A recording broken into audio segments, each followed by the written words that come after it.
Om. Om. Om Sahana Bhavatu Sahano Bhunaktu Sahaviryam Karavavahai Tejasvina Vaditamastu Mavidvishavahai. Om Shanti Shanti Shanti. Om. May the Divine Being look over us lovingly as a mother and father. May the Divine Being support and nourish us as a mother and father. May we have the strength and skill to study together the art of spirituality. May no misunderstandings arise amongst us. Om, peace, peace, peace, and thy blessed beneficence be unto us and to all beloved beings everywhere. Hari Om Tat Sat. Good evening and namaste, everyone. Welcome to our Wednesday evening reading and discussion of Bhagavad Gita. We're well along in the Gita. Our reader, Swayam Prabha, will tell us where we are. But before we begin, is there anything left from last week that needs clarification or any comment you'd like to make based on what we read so far in the Gita or any other spiritual aspect of life? All right, dear, please tell us where we are, and then we can begin. You seem to be muted, dear. Namaste, good evening to everybody. We are in chapter 9, Yoga of Mysticism, and we left off at the beginning of the top paragraph on page 102 in this edition. So I will start from there. Please. But if a man will worship me and meditate upon me with an undistracted mind, devoting every moment to me, I shall supply all his needs and protect his possessions from loss. Even those who worship other deities and sacrifice to them with faith in their hearts are really worshipping me, though with a mistaken approach. For I am the only enjoyer and the only God of all sacrifices. Nevertheless, such men must return to life on earth because they do not recognize me in my true nature. Those who sacrifice to the various deities will go to those deities. The ancestor worshippers will go to their ancestors. Those who worship elemental powers and spirits will go to them. So also my devotees will come to me. Wondering if I should stop here for questions. Well, it is a good place to stop, no doubt about it. What a mouthful he has said. Is there anything that you would like to comment from your own wisdom or experience, or any concern or question that what has been read has raised for you? Brother Shankara, what is the meaning or the dictionary meaning of the word deity? Oh, it is the generic word for gods. It can be If it refers to the one God, it is capital G. All of the gods of heaven, Indra's hosts, um, are also deities, small g gods. So that's the meaning. The connotation is any being that rises to that, they become deified. An illumined soul becomes deified. They become, as Vivekananda says, they become a god. He says, you're already a god. This is one of the things that he says over and over again in inspired talks. You're already a god, you simply don't recognize it. So it isn't, as far as the one God goes, we're talking about within time, space, and causation, because this is the only thing we can name. But this then is Ishvara, and that's a very special Ishvara or Ishwari, a very special manifestation of the divine being, Saguna Brahman. So that's different than an ordinary deity. Does that get it, Swayam? Yes, and I do have a follow-up. Yes, please. So, when he says that even those who worship other deities and sacrifice to them with faith in their hearts are really worshipping me, though with a mistaken approach, for I'm the only enjoyer, etc., etc. So, is the implication here that worshipping the deities without the right approach is basically again worshipping for a return, and thereby Yes, that's what he says. They'll return to, they go the way of their forefathers, or they worship the elemental spirits. These are the devas, the elemental spirits, those beings that by mother's will, by the will of the divine mother, govern all of the activities of time, space, and causation. These are the devas. They cooperate with the gunas. Sri Krishna explains this in the early chapters of the Gita. So, yeah, this is, but this mistaken approach, it isn't like they're being wrong. A mistake is not a wrongness. I mean, you can do things in the way of worship that are wrong. Those will lead to very dire consequences, according to Sri Krishna and according to other scriptures.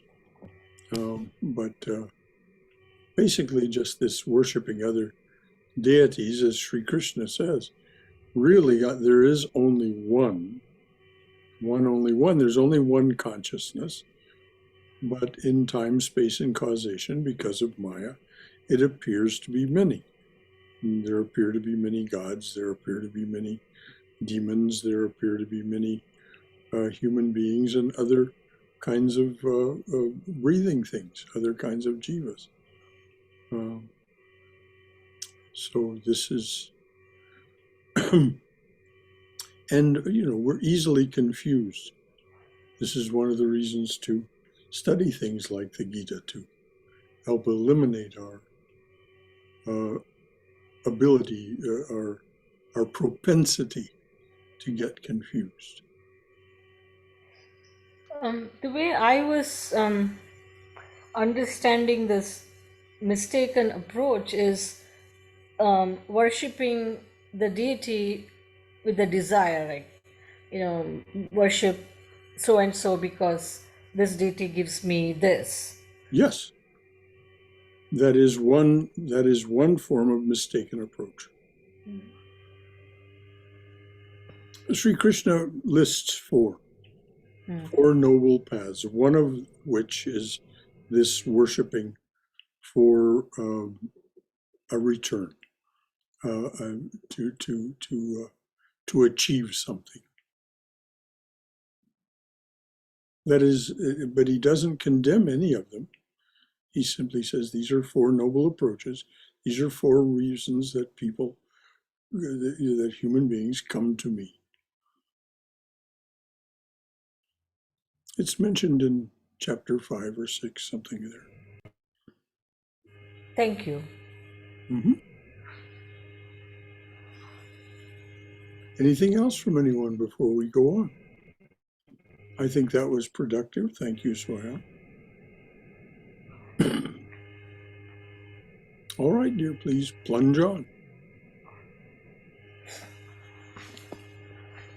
Um, those who sacrifice to the various deities will go to those deities. The ancestor worshippers will go to their ancestors. Those who worship elemental powers and spirits will go to them. So also my devotees will come to me. Whatever man gives me. Slow down a little bit, dear. You're Yeah, reading quickly now. right. Yeah, I thought I had already read those. So, You had read those lines, but that if you're going to read them again, you need to read them again in a measured way, okay. so that we are able to understand them. Because without your reading in a measured way, they go by too quick for us to grasp. Okay. That's why I said something. Sure. Whatever man gives me in true devotion, fruit or water, a leaf, a flower, I will accept it. That gift is love, his heart's dedication. Whatever your action, food or worship, whatever the gift that you give to another, whatever you vow to the work of the Spirit, O son of Kunti, lay these also as offerings before me. Now, notice that he addresses Arjuna here. When he does that, let's hear that he is addressing us. Arjuna is the stand-in for us. He is our receiver, and he is our spokesperson. So read those lines again, leading up to O son of Kunti.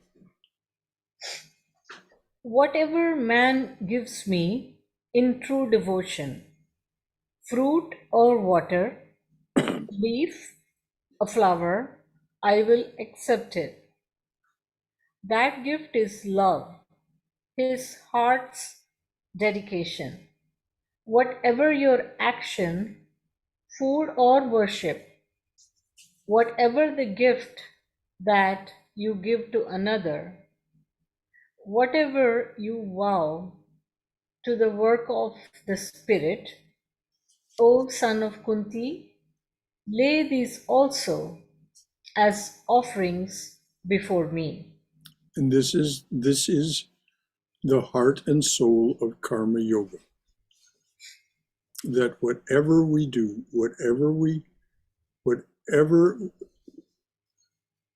worship, do in the form of worship, work, vows, offer that also to Sri Krishna or to the divine presence. This is living sacramentally. This is offering everything to the divine. And so what it does is it frees you from karma. It frees you from accumulating more karma. And slowly whittles away the karma that existed before. Because Sri Krishna himself does that. That's his promise. So that ultimately you have nothing to keep you here. No karma left. Is all that clear to everyone? Is there anything that isn't clear about that? Because this is a key point. this, the Bhagavad Gita is basically, particularly these first 9 chapters, are a treatise on karma yoga. They mention other kinds of yoga, particularly the yoga of meditation, Raja Yoga. But it is basically a treatise on karma yoga. The last chapters go in a number of directions to kind of sum the whole thing up. Anything else from anyone? Okay, dears, please read on. Thus, you will free yourself from both the good and evil effects of your actions.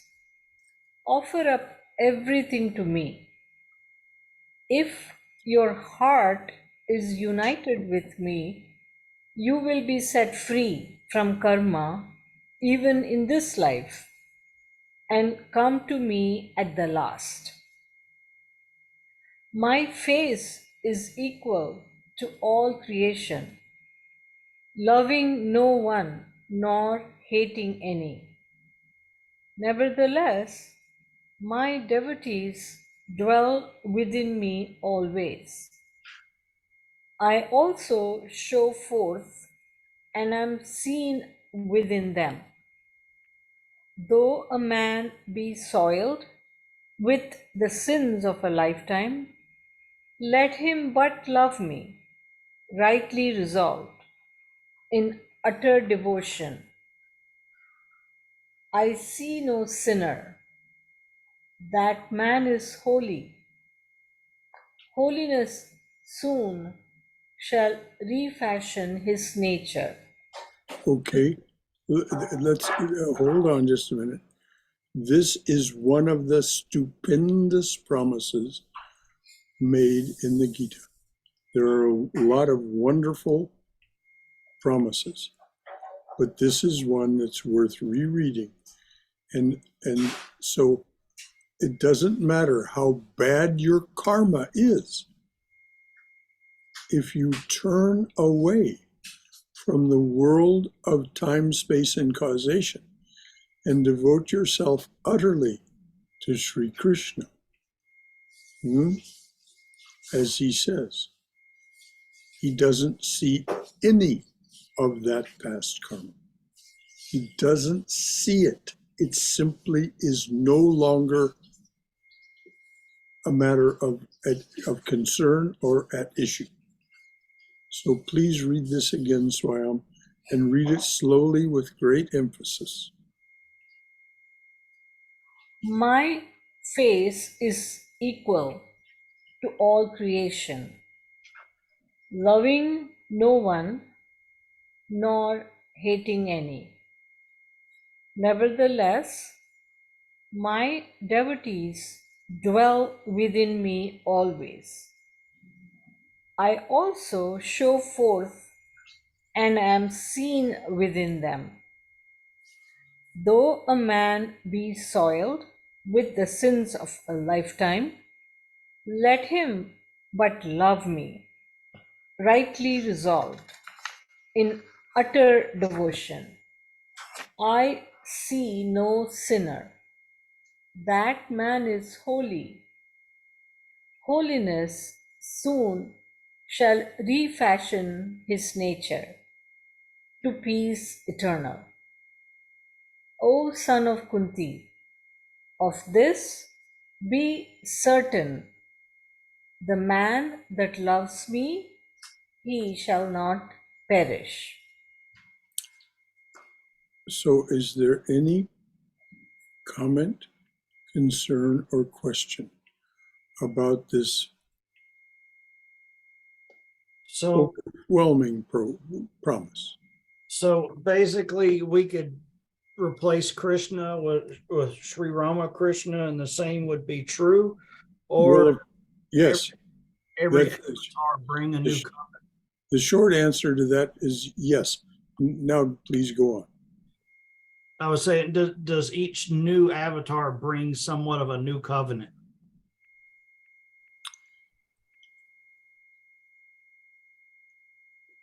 Yes, but Sri Krishna, as Sri Ramakrishna said, he who was Rama, he who was Krishna, is present here, pointing to his own body as Ramakrishna. Who is Rama and who is Krishna? Who takes form as that being? And for that matter, took form as Sri Ramakrishna? The answer is Vishnu. So each time that Vishnu finds it propitious, advantageous for humanity to take human form, he does it in such a way, as Sri Ramakrishna said last night in the reading of the gospel, it depends on time and climate and it, so it doesn't matter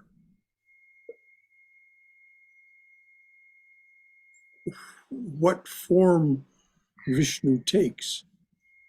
So this is why, from the Sanatana Dharma viewpoint, Christ is an incarnation of Vishnu, because there is only one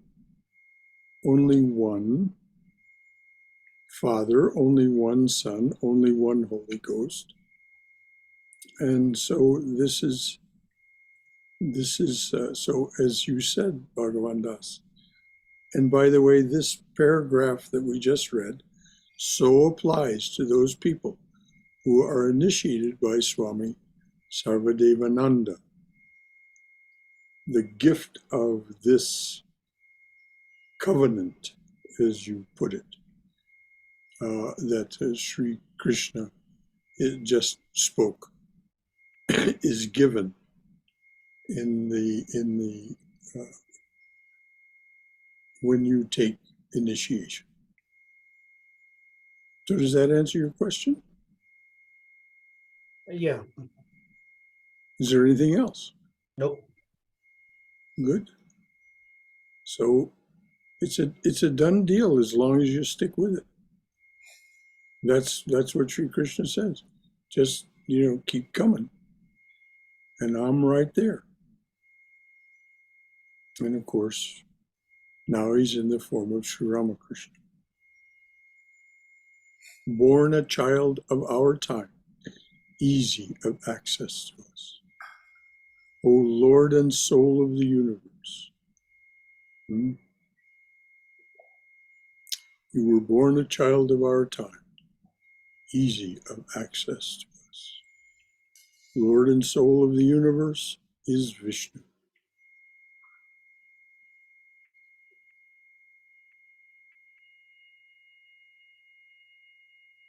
Anything else from anyone? All right, dears, please let's read on. Even those who belong to the lower castes, women, Vaishyas, and Shudras too, can reach the highest spiritual realization if they will take refuge in me. Now, I want to make a point of something. This was said approximately 5,000 years ago. These people had very different women. It's remarkable that Sri Krishna even mentions this in the Gita. He specifically says those who society has marginalized, women, these low and other regarded as low caste people, low caste or no caste people. Even these, the Sri Ramakrishna, when he came, simply put the kibosh on all that. There's no such thing as caste anymore, as far as he was concerned. caste restrictions and caste thoughts. He just simply set them all aside. And Swami Vivekananda said, on behalf of Sri Ramakrishna, Sri Ramakrishna said, look upon every woman as the Divine Mother. Now, he didn't mean this in a metaphorical sense. He meant it in a quite literal sense. Look on every woman as the Divine Mother. So how can the Divine Mother be marginalized in modern society? So we see that with the advent of Sri Sharada Devi, things began to change for women, dramatically change. So now Swami Vivekananda said that in the West, it would be women who provided the leadership for this movement, for Sri Ramakrishna's mission in the West. As the thing evolved out, it would be women who provided the leadership. And if you look at what's happened to women in the last 50 years, in terms of who is getting higher degrees, college degrees, who's getting excellent positions in law firms and businesses, there's still not a lot of CEOs who are women. That patriarchy of the oligarchy continues to exist. But it won't be long. It won't be long.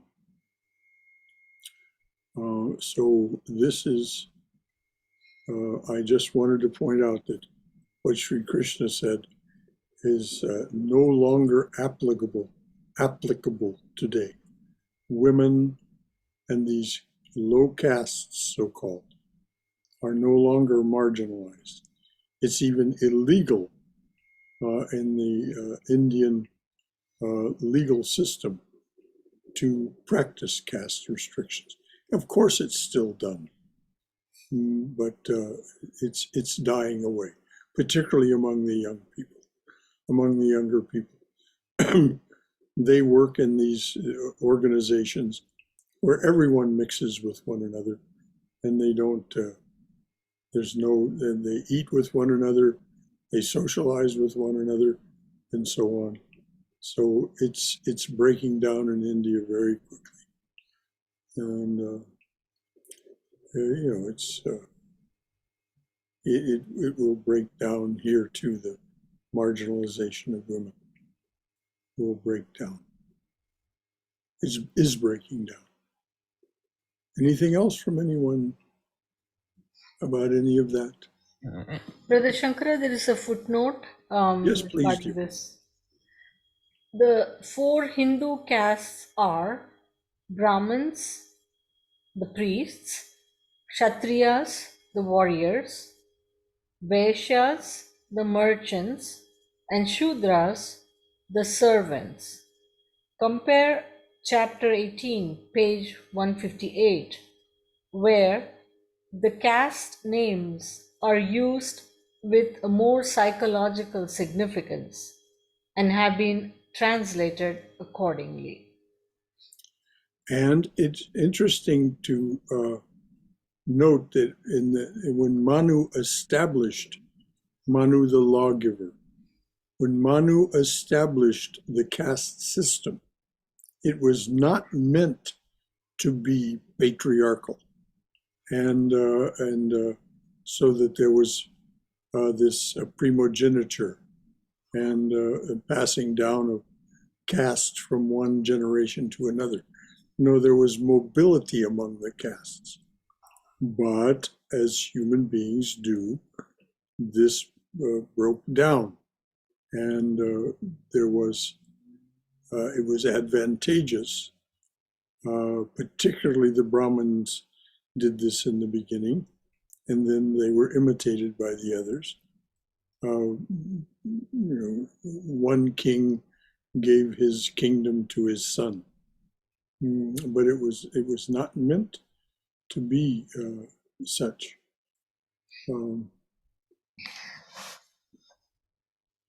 Anything else from anyone about that?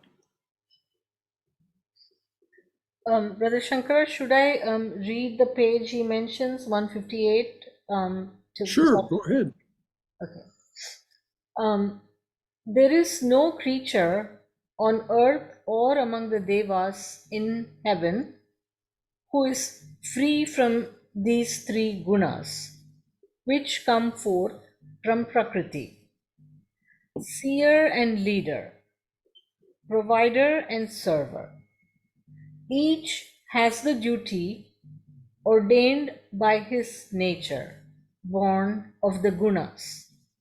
The seer's duty, ordained by his nature, is to be tranquil in mind and in spirit, self-controlled, austere, and stainless, upright, forbearing, to follow wisdom, to know the Atman, firm of faith in the truth that is Brahman. So those are the descriptions for Brahmins. The leader's duty, ordained by his nature. The leaders, warriors, and kings. Kings. This is what's meant by leaders. Right. That would be the Kshatriyas. Right? Mm-hmm. The leader's duty, ordained by his nature, is to be bold, unflinching and fearless, subtle of skill, and open-handed, great-hearted in battle, a resolute ruler. Others are born to the tasks of providing. These are the traders, the cultivators, the breeders of cattle. To work for all men, such is the duty ordained for the servers. This is their nature. All mankind is born for perfection, and each shall attain it, will he but follow his nature's duty. Now notice that the castes are by your temperament, by your nature, not by birth. And this is how it was originally intended. And it is a result of the formulation of your birth according to the gunas. The gunas are what create the nature and of your birth and your temperament and your inclination. This is what is said. So this is what I was gesturing to, that when Manu established the caste system, it was meant to be based on your temperament, your nature, your proclivities, your abilities. So there was complete. You could go from the lowest caste to the highest caste in one lifetime. There are examples in the Puranas where this actually happens. Anything else from anyone?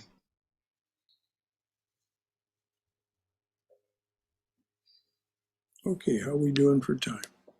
Oh, we have another 20. Oh yeah, we've got plenty of time. I lose track of time now, dear. I just have no sense of time. So please read on. Just going back, even those who belong to the lower castes, women, Vaishyas, and Shudras too, can reach the highest spiritual realization if they will take refuge in me. If they will take refuge in me. Need I tell you, then, that this is also true of the holy Brahmins and pious philosopher kings? You find yourself in this transient, joyless world. Turn from it and take your delight in me. Fill your heart and mind with me. Adore me. Make all your acts an offering to me. Bow down to me in self surrender. If you set your heart upon me thus, and take me for your ideal above all others, you will come into my being. And Okay, that's the end please of read that this chapter. again. Please read this again. This is Sri Krishna's definition. He expands on it in chapter 12, but this is his definition of bhakti. So please listen to it. It is now gone. It is somewhat different than karma, as you'll hear. Please go ahead, dear. You find yourself in this transient, joyless world. Turn from it and take your delight in me. Take your delight in me. This is the bhaktis. This is the bhakta's way, to take delight in the divine. Fill your heart and mind with me. Adore me. Make all your acts as an offering to me. Bow down to me in self surrender. If you set your heart upon me thus, and take me for your ideal above all others, you will come into my being. All right. Any comments, concerns, or questions regarding Sri Krishna's? Like I say, this chapter 9 is a summation. He has now summed up what he is asking. Turn away from the world, and to turn to me in utter devotion, take delight in me. All of these things he's saying. This is the path that Sri Ramakrishna recommends for this time. And if we take this attitude towards Sri Ramakrishna and Holy Mother, that we take delight in their being. First of all, the fact that they are there, and then in their creation, though their creation right now has both this very dark side of the end of the Kali Yuga, it also has a very bright side of the dawning of the Golden Age, the Satyu. So we take delight in the power, the glory, the grace of the divine. Any comments or questions, dears?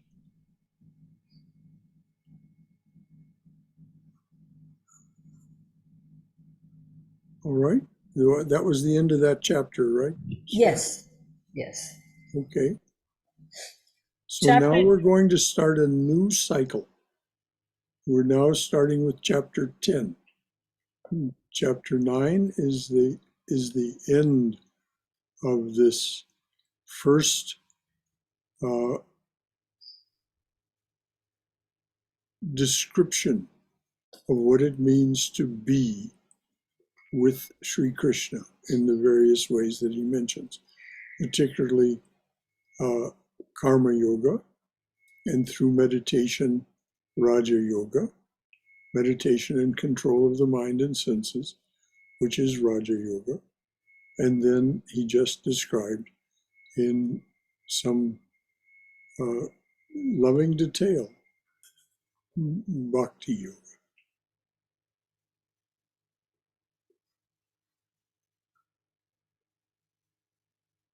So we're now about to start the last 9 chapters of the Gita, which, as I've said, the complexity continues to increase. So this is why it's so important for us to be secure in our knowledge of what we've read and discussed so far, because now Sri Krishna is going to build on this. Anything at all from anyone?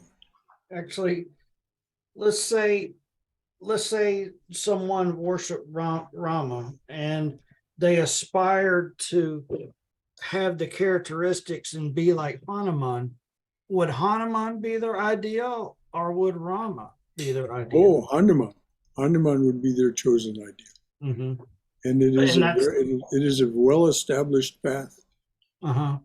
But that's not a problem as far as having the Hanuman as your ideal, correct? No, no, no, no. There's a whole group of those people in Hollywood, and boy, are they ever enthusiastic. You know, Hanuman is very rajasic. Hanuman is very active. And so Hanuman, to have Hanuman as your chosen ideal is perfectly fine. I know someone else is very rajasic. Well, you know, this thing about Hanuman, you know, he is, after all, by his own assertion, he is just a part of Rama. He says, you know, Rama asks him one time, Hanuman, what do you think of me? And when Hanuman says, oh, when I'm in my ordinary frame of consciousness, my ordinary consciousness, I see you as the master and I am thy servant. When I go into meditation, I see that you are the whole and I am a part. And when I experience Nirvikalpa Samadhi, I see that you are me and I am you. They are one and the same, which is, of course, this is dualism, qualified non-dualism, and Advaita non-dualism. So to have Hanuman as your chosen ideal, there is the complete understanding, and it's very clearly expressed in the songs to Hanuman, which are called the Hanuman Chalisas. The Hanuman Chalisas are chanted by these people in Hollywood regularly. It's really quite thrilling to sit and listen to them, because it says this exact thing. That, I worship Hanuman, but by worshiping Hanuman, I am worshiping Rama and that which is beyond Rama. Rama is Brahman, and you know, so Rama is the universal being. So it's quite something. You can go online, you can go on YouTube and find people chanting the Hanuman Chalisas. Yeah. You know, because Sri Ramakrishna says a lot of times that the servant aspect is probably one of the best stances to take. Yes. And that, you know, to me, that just, for me, it just seems like the ideal is Hanuman. Well, that is the ideal servant. You're absolutely right. He is the ideal servant, and Sri Ramakrishna speaks of him in that way. He's a great, you know, it's said that Hanuman is always with us. Hanuman is always ever present. He is always incarnated in one form or another.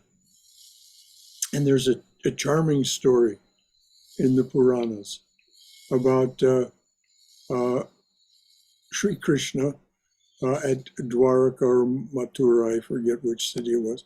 Anyway, he and his queen Rukmini are on their thrones, and the court attendant comes running in and says, "Oh, Sri Krishna,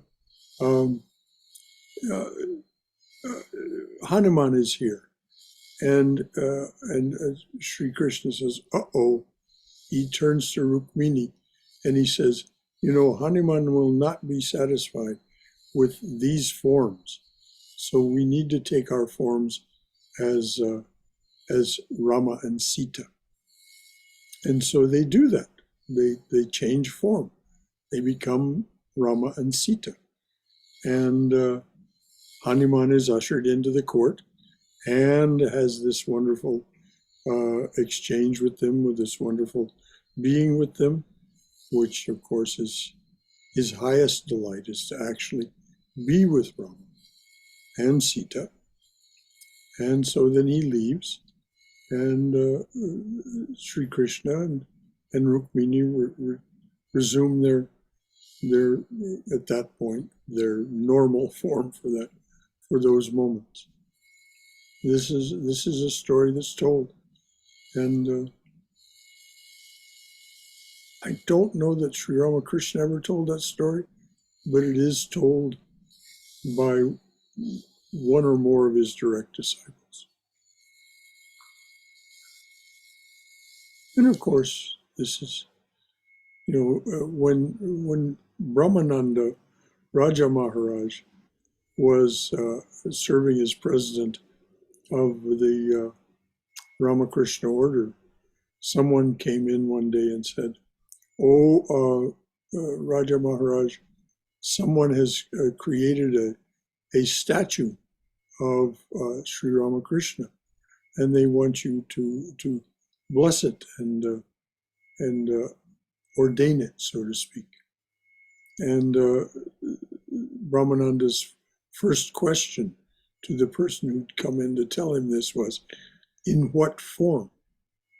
In other words, in what form is this statue? Because Sri Ramakrishna took so many different forms for his direct disciples. Well, didn't Sri Ramakrishna at one point act like a monkey? Oh yes, he definitely did.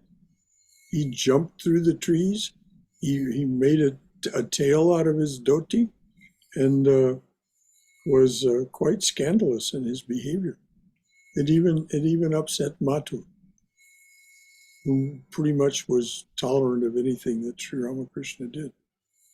But yes, he behaved as Hanuman. Like I said, Sri Ramakrishna is a great admirer of Hanuman. He practiced the bhava of Hanuman. That's what he was doing by doing this, just as he practiced the bhava of being a woman, the bhava of being Sita, all of these different forms of he took.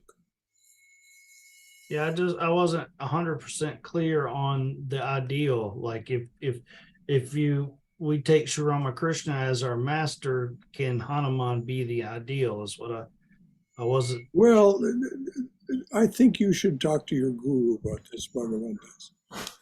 That's above my paycheck. I really don't know the answer to that. You were given a mantra and then certain instructions, and those instructions should be followed.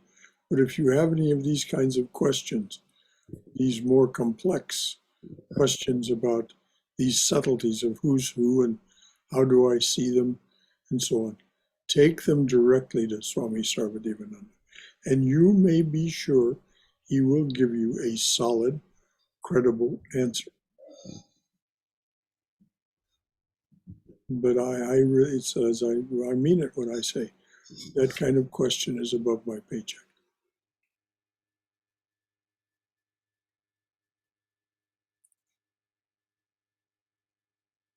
Anything else from anyone? Brother Shankara, a couple of things. One is talking about Swami Sarvadevananda ji.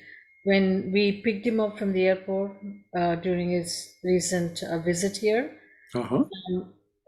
we were talking different things, and I also happened to mention about my granddaughter and that I chant the Hanuman Chalisa as I'm rocking her to sleep. And he really he said that's very auspicious. And I asked him how, and he said because of the meaning in the Hanuman Chalisa verses. And he said if I recite it, even though baby may not understand, it will definitely have some kind of a positive effect. Oh, yes, there is great power in the name. This is what Chaitanya Mahaprabhu says in his prayer. Various are thy names, O Lord. Hanuman being one. Various are thy names, O Lord. In each and every name, thy power resides. And so when you chant something like this, or you chant from the Upanishads, or you chant something from the Gita, or you recite the verses from the Chandi, all these things, and most particularly when you say the mantra that you were given at initiation, there's tremendous power released. But chanting the Hanuman Chalisas to your granddaughter is, I certainly, I just respond from the heart to what you said, Sri Rama, that's Swami Sarvadevananda remarked to you. It makes perfect sense. The other comment I wanted to make was one of the most beautiful sections of the Ramcharitmanas, the Tulsi Ramayana, is the Sundar Kand, which is basically the section where Hanuman reaches Lanka and how he enters and then finds Sita, and the whole thing, how the conversation between Hanuman and Sita, and then his capture and presentation in Ravana's court, and it's so beautifully described. And Hanuman, in that regard, is a lot of lessons to learn. He is so, they say that he's got the 8 siddhis and he's powerful, yet Rama's instruction was for him to just locate Sita. So I don't know whether it's in Sundarkand because it's in a different language, so I don't understand the details. But Hanuman tells that if I wanted to, I could just take Sita back. But he followed Rama's instruction to Well, find. almost. When Ravana's people set fire to his tail, he burnt the whole city. And then when he told Rama this, Rama said, "What did you kill Sita in that fire?" And Hanuman was absolutely beside himself with fear that that's what had happened.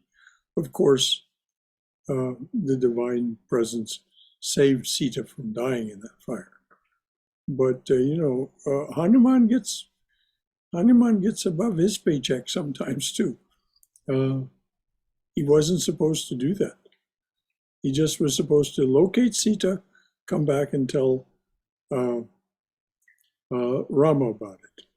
And when the defenders of Lanka set his tail on fire, he lost his temper and used his blazing tail to set the whole city afire. In those days, cities were, made of wood, primarily. And so he did. He burnt the whole darn city down. I guess Hanuman wasn't a Yanni then. No. But he was and he wasn't. In this, as he says, in the Nirvikalpa Samadhi state, he says he speaks exactly as a Jnani. Speaks completely from the Advaita point of view. When I'm in that state of realization, I see that you are me and I am you. They're not different beings. So he could speak as a Jnani, but he didn't much behave as one. He's too rajasic. He's too active. When I say too, I don't mean there's any criticism. I mean, he's just, Jnanis are not active like that. except people like Sarva Priyananda. That man just astounds me. Well, So, if he was a Yanni, he would have just said, "Whose tail is on fire?" Well, I don't exactly know, what, there's levels of meaning to all of these stories. And so, if you want to know more, unfortunately, he's leaving, so we don't have access to him anymore. But Aditya Chaturvedi knows the Ramayana, not just there's a number of Ramayanas throughout, particularly South India, in the various languages. And they're not identical at all. They tell, some of them, quite different stories. And it was interesting to listen the couple of times that I talked to Aditya about the Ramayana, and how, it's not a uniformly told tale. Various language groups in India have their own version in their own language, and some of them are markedly different than Valmiki's. so Brother Shankara, I heard this other one sort of explanation is that Hanuman did not set fire to Lanka, like at least directly. He didn't go to Lanka with matches or the gasoline. His tail was lit on fire by Ravana or his servants at the command of Ravana. And Hanuman, being a monkey, monkey nature is to jump. And so he just jumped. So it's actually Ravana himself with his um, pride or ahamkar or whatever that set fire to Lanka. Well, this is like I say, Yeah. if you read Valmiki's Ramayana, that isn't exactly how the story's told. Yeah. And Aditya, as I say, there are various ways that this can be seen. So in Valmiki's Ramayana, Hanuman loses his temper and very deliberately sets the city on fire. But is that the truth? God only knows. It happened apparently 25,000 years ago.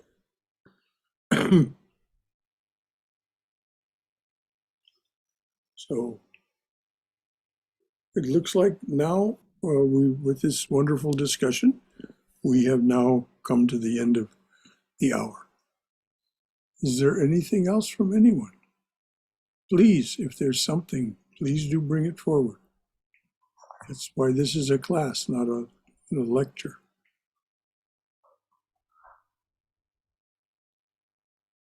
Okay, dears. So, what is the name of the next chapter, dear? Next chapter is chapter 10, Divine Glory. Divine Glory. We're in for quite a little story here.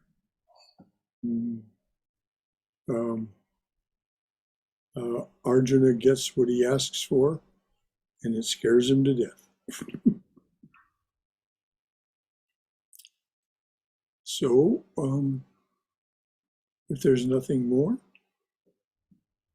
dearly beloved, a flower at your feet for each one who comes to your open door.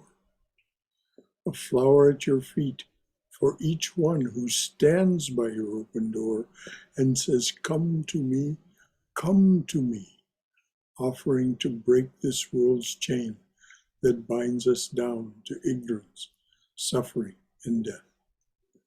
A flower at your feet for each one who takes the path that you have struck through this, your jungle world. Om, Amen. Om Shanti Shanti Shanti. Hari Om Tat Sat. Om, peace, peace, peace and thy blessed beneficence be unto us and to all beloved beings everywhere. O dearly beloved, make it so. Jai Shri Guru Maharaj Ji Ki Jai. Durga, Durga, Durga. May we be safe. May we be healthy. May we be cheerful. May we have peace of mind. And may we be secure in the knowledge that we go forward in the loving and protective embrace of the Divine Being as our Mother and Father. Om Hari Om, Om Hari Om, Om Hari Om Tat Sat. Dearly beloved, make it so. Any final thoughts from anyone? Anything at all? All right, dears, the next time we'll have an opportunity to get together is on Saturday when, given that Jeff is available, Jeff will be our reader for How to Know God, the Patanjali's Yoga Sutras book. And we'll then on Sunday have a talk in the chapel and online on Zoom. The classes are still always and only on Zoom, but on Sunday morning we'll have a talk on what do bhaktas worship? What do bhaktas worship? And we heard some of this from Sri Krishna this evening. Any final thought from anyone before we sign off? All right, well, that's Saturday and Sunday. And may you all be well in bright spirits, dear. Good night.